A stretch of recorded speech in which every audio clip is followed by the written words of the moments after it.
Mi nombre es Carla Valeria Cortés Muñoz y este es el podcast de Examen Final de Comercio Internacional. Para este podcast realizaré un resumen con las ideas más importantes de los temas vistos en este semestre. Comercio es el intercambio de mercancías que se dan de una economía A a una B, cada una con diferente gobierno y diferente moneda. Se pagarán impuestos de importación y exportación para que se pueda realizar este intercambio. Las divisas son las monedas utilizadas en una región o país ajeno a su lugar de origen, como puede ser el dólar, el euro y los yenes. Dentro de esta definición se incluyen las características de las monedas, las cuales son tener una base legal, es decir, un marco jurídico propio, ser acumulables, transportables, deben tener un valor, debe ser universal y debe tener un desgaste, ya sea en valor o físico. La contabilidad es una ciencia de naturaleza económica que sirve para ver la información financiera en el presente, pasado y futuro, apoyándose en sistemas financieros, y se puede hacer un control interno. En la rama de comercio hay organismos internacionales que con una serie de acuerdos internacionales tratan de uniformar los criterios de revisión, registro, partidas iguales, elaboración de los estados financieros y formatos económicos para que sean uniformes y comprensibles en todos los países. Se mencionaron las funciones de los organismos internacionales, ya que son administradores, captan fondos y aprueban nuevas normas interpretando la ley, conceptos contables y fiscales para establecerse dentro del orden internacional. En algunas clases se comentó que México, cuando empezó a importar y exportar a Estados Unidos, no realizó ningún tipo de registro. Sin embargo, Estados Unidos sí tiene registro de todo lo que ha recibido de México desde hace mucho tiempo. Esto destaca la importancia de los registros contables. Gracias a la globalización, el comercio internacional se ha vuelto imparable, muy rápido y cada vez más productos se exportan e importan. Es por esto que también se deben analizar todas las cosas que conlleva dejar que algún tipo de producto entre a un país ajeno. Deberán revisar aspectos como si el producto no dañará el ecosistema de alguna manera, las condiciones laborales con las que se realizó, que no sea dañino para la salud, entre otras cosas. Un aspecto que ha hecho que el comercio internacional sea aún más imparable son las plataformas digitales, que deberán tributar un impuesto del 2%, el cual supuestamente lo deberían pagar de las ganancias obtenidas, pero en realidad traspasan este impuesto al consumidor. Respecto al comercio en plataformas digitales, a veces los países restringen a su conveniencia mercancías de todo tipo, aunque gracias a la pandemia se incrementó el comercio digital, pero por las nuevas reformas sobre la aplicación del impuesto, los productos ya son más caros. El mercado de dinero está basado por la oferta y la demanda determinado por las monedas extranjeras, que serán aceptadas de acuerdo con las características principales de sus gobiernos, como si es democrático, fuerte, endeble y la producción que tenga cada país. La inflación es un término relativo especulativo, donde suben los precios de acuerdo con el costo de las materias primas y con las expectativas que tienen de sus productos. El dólar es una de las monedas internacionalmente reconocidas y fuertes junto con el euro y el yen. En el 2004, el dólar tenía el 33% del mercado, el 15% los yenes y el resto el euro junto con algunas otras monedas. Por esto, en el comercio internacional, todas las transacciones se realizan en dólares y después se realiza la conversión según el país del que se trate. Las variaciones del dólar con otras divisas tienen que ver con las fluctuaciones que tiene la economía norteamericana y el respaldo de su industria productiva e intermediación en los mercados de valores, que también son manejados en dólares. Entre mayor incremento tenga la masa monetaria, los precios se van a elevar en proporción. Con los nuevos acuerdos del Tratado de Libre Comercio se estableció la Banca de las Américas, que va a analizar la masa monetaria para prever futuras crisis y no caer en devaluaciones repentinas. La banca y la industria deberán manejar adecuadamente su oferta de mercancía y oferta de dinero para mantener un equilibrio. El dólar seguirá siendo la moneda más influyente del mundo, ya que Estados Unidos genera el 25% de la producción mundial y gran parte va para el comercio internacional, lo que la hace prevalecer como una de las grandes economías. La Unión Europea de los 90 al 2000 crecieron sus exportaciones en un 100% a Estados Unidos, aprovechando el Tratado de Libre Comercio.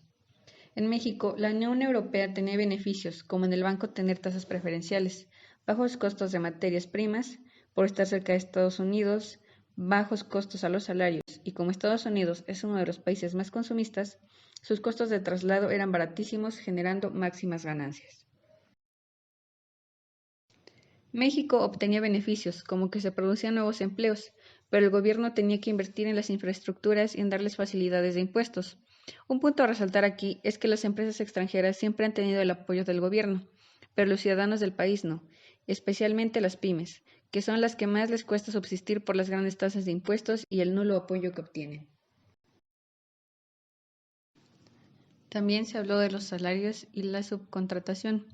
México es el país de la OCDE con menos vacaciones y prestaciones que brinda a sus empleados. Se mencionaba que la subcontratación demerita el trabajo, ya que esto lo hacen las grandes empresas para ahorrarse el pago de prestaciones, el pago de salarios extra y también para evitar que los trabajadores hagan antigüedad. Las personas subcontratadas pierden el beneficio de entrar en algún sindicato, ya que al estar afiliado a algún sindicato cuentan con su respaldo por si tienen algún problema, estos intervienen por ellos. Los productos, servicios y salarios deben encontrarse en un equilibrio, ya que es el único ingreso para satisfacer las necesidades, como la alimentación, vivienda, salud, educación, entre otras. Las instituciones de intermediación financiera brindan préstamos cobrando un porcentaje de comisión, que son los llamados intereses.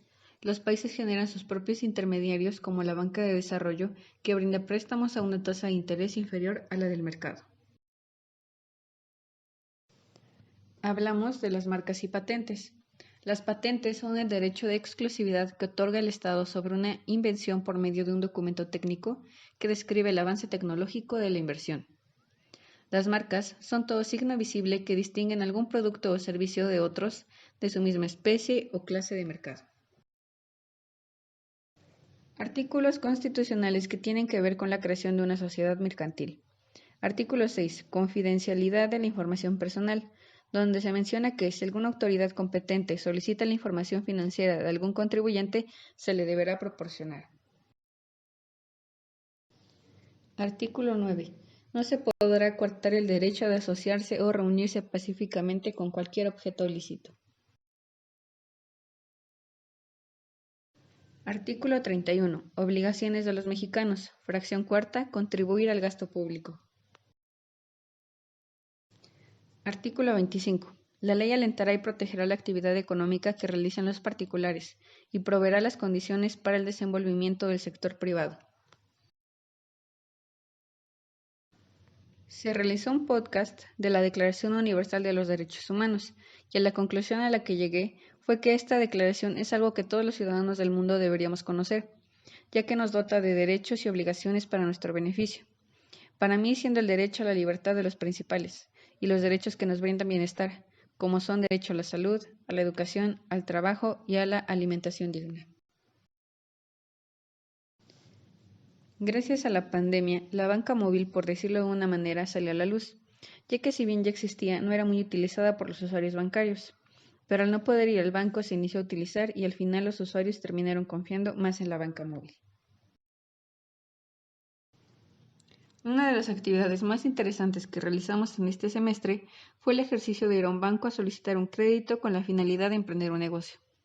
Dentro de la clase, varios compañeros comentaron su experiencia, unas buenas y otras malas, donde concluimos que por ser jóvenes los bancos no tienen la confianza en brindarnos un crédito, que si lo analizamos, de cierta manera perjudica a la sociedad, ya que si como jóvenes tenemos una buena idea de negocio que puede crecer y generar empleos para la sociedad y las instituciones bancarias no nos apoyan, esa idea se queda estancada junto con el beneficio que llevaría a la sociedad.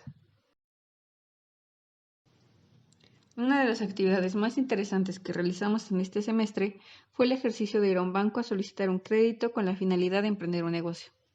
Dentro de la clase, varios compañeros comentaron su experiencia, unas buenas y otras malas, donde concluimos que por ser jóvenes los bancos no tienen la confianza en brindarnos un crédito, que si lo analizamos, de cierta manera perjudica a la sociedad, ya que si como jóvenes tenemos una buena idea de negocio que puede crecer y generar empleos para la sociedad y las instituciones bancarias no nos apoyan, esa idea se queda estancada junto con el beneficio que llevaría a la sociedad.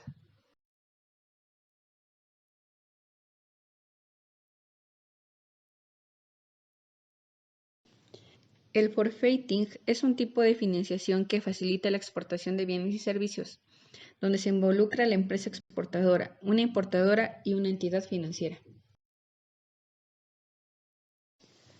Tiene como objetivo brindar al exportador atractivas condiciones de crédito al comprador en el extranjero, sin la necesidad de utilizar sus propios recursos ni asumir riesgos de demora en pagos posteriores.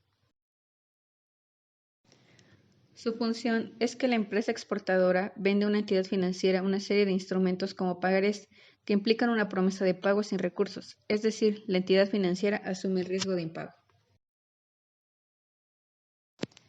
El factoring es un mecanismo de financiación a corto plazo por el que una entidad financiera adelanta los cobros a un negocio. Funciona cuando una empresa le cede un crédito a una entidad financiera a cambio de que le abone esa cantidad de dinero, pero aparte de abonarles esa cantidad, reciben servicios adicionales como la gestión del cobro o asesoramiento comercial. El más grande beneficio del factoring es transformar sus ventas a crédito en operaciones a contado, es decir, que entra dinero líquido a la caja. Por esto mejora la capacidad de financiación del negocio. Los acuerdos internacionales son intercambios legislativos que permiten el libre intercambio de mercancías y la libre competencia, donde cada uno se compromete a realizar acciones que culminarán en el beneficio de ambas partes.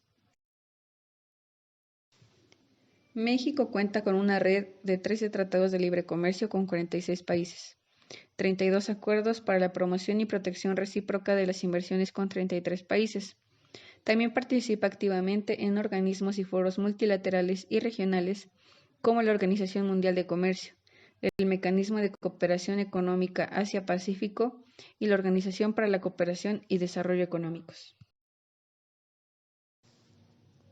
Conclusión. Como conclusión de la materia puedo decir que el comercio internacional es un tema muy extenso, ya que se complementa de ramas como la economía, finanzas, derecho aduanal y por supuesto la contabilidad. Y en esta clase se trató de abarcar todo, ya que por cada tema visto se asimilaba con alguna de las ramas ya mencionadas. El comercio internacional es importante, ya que se dedica al análisis y control de las transacciones globales de mercancías que dependen de los sucesos económicos del mundo. Y como cada vez el mundo se vuelve más globalizado, es importante conocer de estos temas. De esta materia, aparte de todo el conocimiento adquirido sobre los temas competentes, me quedo con el ver más allá de las cosas, investigar más sobre el entorno que nos rodea y cuestionarnos acerca de todo lo que sucede para llegar a nuestras propias conclusiones, y a tener una responsabilidad social sobre lo que como futuros profesionistas ya sabemos y conocemos.